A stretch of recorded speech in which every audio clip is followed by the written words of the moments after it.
7 ways to talk to your kids about body safety and consent. Starting a body safety conversation with them. It can be stressful to schedule a large safety discussion with your child on sexual assault.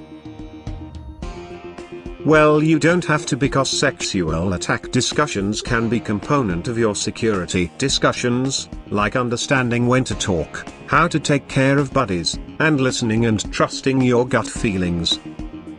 The key is to begin these talks when your children are young and often talk about these topics, teaching kids language and information about limits to assist them to know what is permitted and what is unsuitable. One of the worst misunderstandings about the body safety talk, perhaps, is that everything should occur at once. When you believe your kid is prepared, you sit down. Talk them about bees and birds story and then explain them slowly, only how much they could absorb at a time. The real picture. The truth, however, is that kids of all ages have already received a number of concepts from somewhere else regarding gender, relations and agreement when you start to talk regarding body safety with them. Whether with cartoons, fairy tales, nursery songs, pop songs, grandmother and the child next door. They have already internalized some ideas by the moment your kid is able to understand these narratives. What you should do. As a parent, translating, explaining, debunking and conveying these texts are your tasks. Encourage your kid to discuss their emotions from the earliest years. Teach them how to discover, how to convey, handle and comprehend their feelings from an early age. Allow them time to tell you precisely how they feel and to hear empathically and purposely. You should take care of their health. If they are depressed, it will affect on their health. So being smart parents help them to manage their meal plans by using Macro Meal Planner on calculators.tech. Here are given the 7 ways with which you can talk to your kids about body safety and their consent to touch. 1. Discuss being safe and unsafe. Children will discover it difficult to tell between the two. It is crucial that they know what it is like to feel uncomfortable, so if they would ever feel like that, they can immediately speak to you or a confident individual.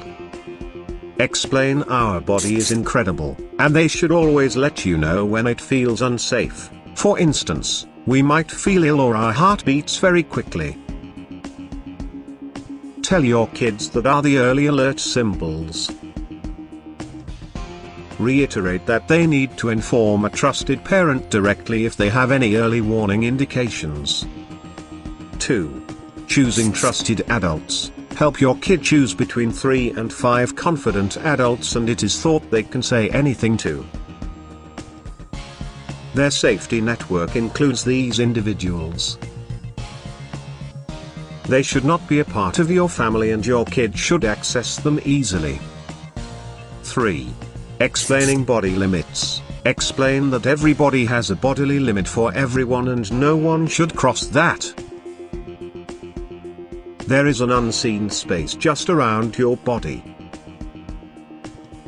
Without stating it's alright, nobody should come into their bodily border. If they want, your baby is entitled to tell no to kisses and hugs. Teach your kid also to respect the bodily limits of another person and to ask for permission before joining it. This implies, for instance, that they have to ask for authorization if they want to carry another child's hand. And if that kid tells no, they have to fulfill and acknowledge the desires of that kid.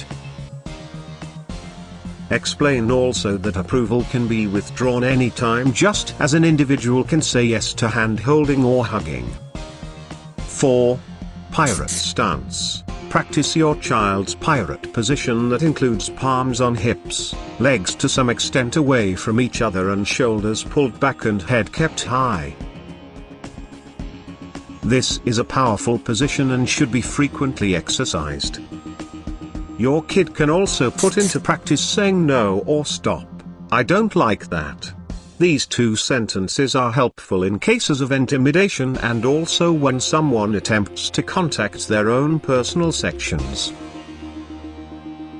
If your kid is willing to do it at age 4 or 5 years, then at age 13 or 14, and in adulthood, they are likely to do so. 5. Private parts. Call the genitals of your child by their right names from day one. Make sure your child is aware of the private parts of the child. Tell your kid that when someone touches their personal components, asks them to touch their personal components or displays them personal photos, they must inform their trusted individual or parents straight away. Explain that the personal part will be only for them. You are also entitled to tell no or stop before alerting an adult on their security network. 6. Describing each and every emotion. Discuss all kinds of emotions with your kid. Talk about emotions while you speak about improper contact. Talk about how pleased, sad, furious it feels, etc. Encourage your kid to speak about their sentiments during everyday activity. For example, I really feels sad when pushed me over. 7. Revealing gender stereotyping. Reveal all types gender stereotyping for your kids.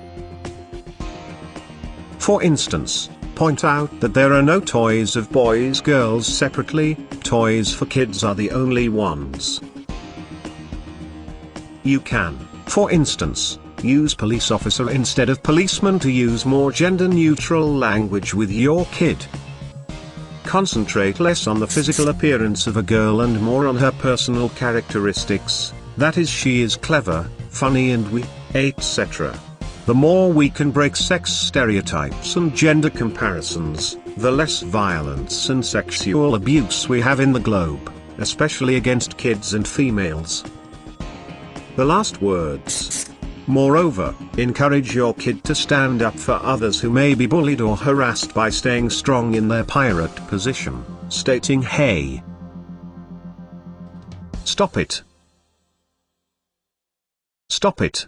And if the bully continues his actions, promote your kid in their security network to inform a trusted one.